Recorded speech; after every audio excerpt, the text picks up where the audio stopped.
Ini ruang tenan nggih. Agama itu menyisakan satu fakta yang enggak terbantahkan oleh siapapun.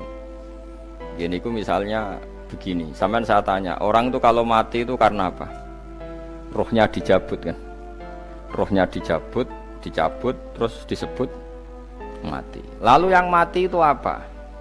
Rohnya apa jasadnya? Jasadnya, karena roh itu maknanya kehidupan atau nyawa. Berarti nyawa itu tidak bisa mati, karena nyawa itu ada di tubuh kita, ketika diambil kita mati. Berarti roh kita sendiri tidak ikut mati. Sehingga orang paling sekuler sekalipun itu akan berpendapat bahwa manusia itu kehidupannya tidak berakhir ketika mati, karena yang mati itu hanya jasad. Sebab itu zaman orang Yahudi, orang Nasrani, orang kafir Mekah pun mengakui kalau roh itu hidup dan itu yang bertanggung jawab. Makanya disebut wa yasalunaka 'anir ruh qolir ruhu min amri rabbi. Jadi niki penting kula aturaken. Sebab niku ya ora ono mati. Makanya kalau orang tasawuf ditanya, apa mati itu ada? Ya ndak ada. Mau petualangan pengalaman. Cara ilmu tasawuf itu annasuniyamun manusa iku turu la wa idza matu. Nah is mati lagi in tabahu lagi tadi. Kalau dalam pandangan ilmu hakikat, sekarang malah mati. Hidup itu nanti. Al-Fatihah. Alhamdulillahirabbil alamin arrahmanir rahim.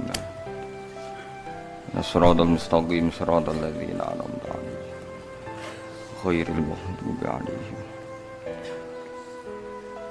Bismillahirrahmanirrahim.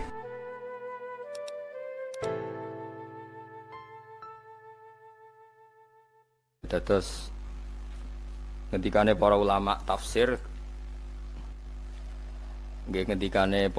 tafsir niku taruhan pertama lafadz niku hakikat. Hakikat niku yo hakikat, misale urip iku yo ambekan, urip niku ambekan, mati iku mandek ambekan.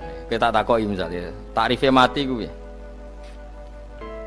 Ora urip apa ora ambekan? Mboten jawab lho, ora sampean tak latih ilmu mantek. Sing diarani mati niku cara ilmu mantek ya mbok didul hayat, angger gak urip ya mati. Terus alamat mati ku. Nek cara medis iku misale napa jantungnya berhenti utawi detak napa jantung utawi napa niku berhenti. Kemudian agama niku ruwono tenan nggih. Agama itu menyisakan satu fakta yang enggak terbantahkan oleh siapapun. Gini ku misalnya begini, sampean saya tanya, orang itu kalau mati itu karena apa? Rohnya dicabut kan? Rohnya dicabut, terus disebut mati. Lalu yang mati itu apa? Rohnya apa jasadnya? Jasadnya, karena roh itu maknanya kehidupan atau nyawa. Berarti nyawa itu tidak bisa mati, karena nyawa itu ada di tubuh kita, ketika diambil kita mati. Berarti roh kita sendiri tidak ikut mati. Sehingga orang paling sekuler sekalipun itu akan berpendapat bahwa manusia itu kehidupannya tidak berakhir ketika mati, karena yang mati itu hanya jasad.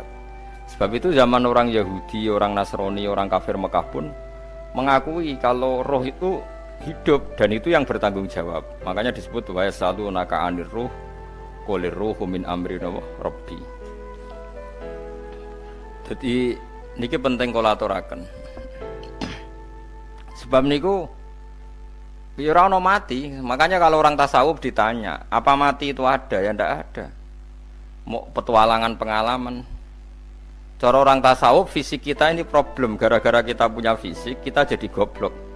Nganggep duit penting, pangkat penting, terus kenal sampean penting, urip sing ra penting-penting cara kita penting.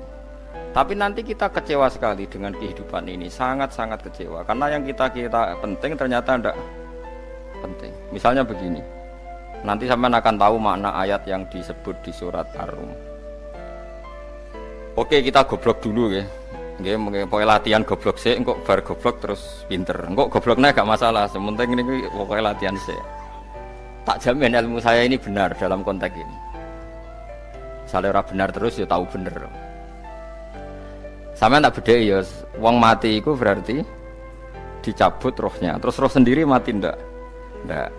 Berarti dalam konteks ini orang yang mati syahid, apalagi para nabi itu mati enggak? Enggak.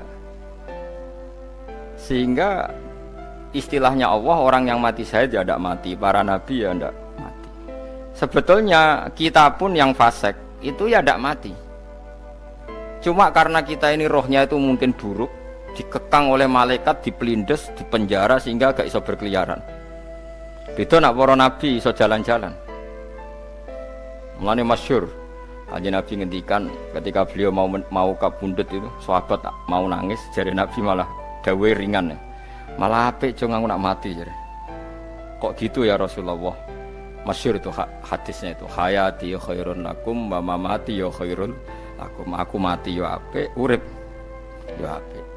Wa amma hayati fali asunna lakum as-sunnah. Aku nak urip akan mentradisikan satu sunnah yang bisa Anda tiru. Ya sunnah caranya sholat, sunnah caranya zakat, sunnah caranya berperadaban dengan istri, dengan tetangga, macam-macam. Sunnah di sini artinya bukan sunnah madzhab fikih yang wali ane wajib tadi, napa? Perilaku, napa? Perilaku. Terus nak kabudut ya Rasulullah. Ya malah penak aku nak kabudut itu jejer pangeran. Terus delok kowe jare Nabi. Nak kelakuanem apik, aku muji pangeran. Nak kelakuanem elek, wong aku wis parek pangeran tak jalukno sepuro. Mane ndak blekem terusno ae mergo selain wis bakat ya ana sing jalukno napa? Sepuro. Lah sakjane kowe lah ya urip. Kowe misale mati saiki lah ya urip, tapi kan gak duwe hak jalan-jalan. Berarti dulu malaikat terus wow, panjang napa? Mulane sampai butuh napa? Atakoh kubro apa nak cara mriki sing diwacana kulo ping akeh apa? Napa cara mriki? Boleh. Enggak cara mriki lho. Fida, nak cara bahasa kitab iku atakoh. Lah mriki fida. Ben ra mlebu neraka apa ben mlebu swarga? Maksudnya ben ra mlebu neraka ta ben gak mlebu swarga? Lah wong jelas mlebu neraka kok wis divida. Berarti SPD banget nak mlebu neraka. Saking yakine nganti apa? Divida. Vida itu nak teng kitab-kitab niku madzhab Malik ya. Jadi sampean aja darani bid'ah sih. Memang dalam madzhab Imam Malik itu ada atakoh kubro. Atakoh itu merdekakno mayit utawi tiyang saking neraka. Itu dulu awal ijazahnya itu kalau enggak salah itu 12.000 kulhu. Terus di Indonesia malah meningkat jadi 100.000 we. Wah itu bagus itu peningkatan itu. Saya maca nganti blengoron gegem itu. Nah sing anake jagunge diitung sitok-sitok, nah sing wong liya kerawu yes. Kula bolak-balik diundang ra tau teko, perkara niku wis ketoke ra meyakinkan kerawuk di. Nah, itu mungkin benar ya. Artinya mungkin benar itu kalau roh itu tidak meninggal, berarti ya masih menerima doa kita. Masih ada muasalah sambung dengan kita. Makanya nggak ada aliran manapun di Islam ini yang memungkiri kalau doa itu sampai mayit. Meskipun ada yang mengkritik tahlil, mengkritik mitung dinani mayit. Oke, nggak apa-apa ada yang kritik. Bagus. Bagaimanapun ada support, ada kompetisi, ada identitas. Tapi kalau meyakini doa nggak sampai mayit itu nggak ada dalam firqah ulama manapun. Meskipun ada yang kritik kaifiahnya, misalnya kaifiah tahlil itu bid'ah. Nggak masalah ada yang kritik seperti itu. Tapi kalau mengatakan doa nggak sampai mayit itu salah besar. Karena tidak ada firqah pun di seluruh dunia, termasuk bin Bas sekalipun yang meyakini doa itu nggak sampai mayit. Semuanya itu sepakat sampai mayit. Karena doa itu diajarkan oleh Nabi Ibrahim, Nabi Muhammad, kabeh donga Rabbana ufirli wali walidayya saat terusé walil mu'minin. Wastaghfir li dzambika walil mu'minina wal mu'minat. Ketika orang sudah mati ada donga Allahumma ighfir lahu wa afi wa'fu anhu. Karena tadi logikanya gampang, yang mati itu jasad, roh itu tidak pernah mati. Karena roh ini tidak pernah mati, roh ini ada masalah besar, dia ngadepi mungkar nangkir, ngadepi macam-macam karena dia hidup. Nah, kemudian cerita yang kita ingkari adalah yang berlebihan, kayak cerita kejawen nak malam apa mulai. Terus neng kamare dikai rokok, mergo zaman ning donya seneng rokok. Raya rokok wis kaleng cung wis dirumbuk di rokok mbahmu. Ono kadang dikai gemblong jare senengane bae, bareng cokot tikus jare bae wis mulai. Lah itu yang lah kalau itu gak trimo bid'ah Kang, iku ngawur tenan iku. Daerah-daerah tertentu nggih kathah sing ngoten niku. Lah nek senenganem dhuwit yo dikai dhuwit nek. Agar duwe ilang jare wis dijuk bae lan iku mboten enten sanate itu. Makanya roh itu enggak pernah selesai didiskusikan ulama. Ada mengatakan roh itu apa, ada mengatakan roh apa. Tapi apapun itu istilah Quran memang roh itu tidak makhluk. Disebut kulir ruhu min amri Rabbi. Itu kan jelimet sudah. Jadi begini kalau terang, tapi aja salah paham. Allah itu punya dua istilah. Ada ala lahul khalqu wal amru. Ada khalqu kayak langit bumi yang fisik itu khalqu.